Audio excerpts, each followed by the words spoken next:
So a lot of people struggle with their anterior and posterior tilts of the pelvis. So just so you can see it from the side on, that's this movement. They struggle to tilt and to tuck under. So this is anterior tilt, tipping forwards, and this is posterior tilt, tipping backwards. What you'll see if you struggle with this is when you try to tip this way, you'll see bums moving backwards, torsos coming forwards. You'll see a lot of hyperextension. You'll also see when you try to go underneath in posterior tilt, pelvis is moving forwards. You'll see people trying to do all sorts of awkward stuff with leans in their back as well. We want to take all that out of the way here. So we're going to set up hands against the wall. So we're looking for a 90-degree angle between the torso and the rib cage. And that angle is not going to change. So if I get both my hands on the wall, my upper body is fixed and I can't move forwards. And if I allow my pelvis to move back, it starts to open this angle, and I want that to stay the same.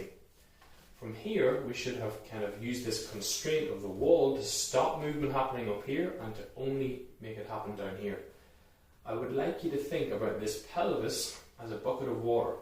I want you to aim to tip the water forwards out of the bucket, and then relax, and then tip the water backwards out of the bucket. And you can see that that helps me to isolate movement around my pelvis without any of this stuff starting to happen. So we want to work through the pelvic tilts. So you should get a little ab stretch when you do that, and maybe a little lower back stretch when you go that way. The other key piece to watch out for here is not to let the knees bend. When I get you into an anterior tilt and you bend your knees, it is moving the pelvis, but it's also you're not able to find the pelvis movement on its own.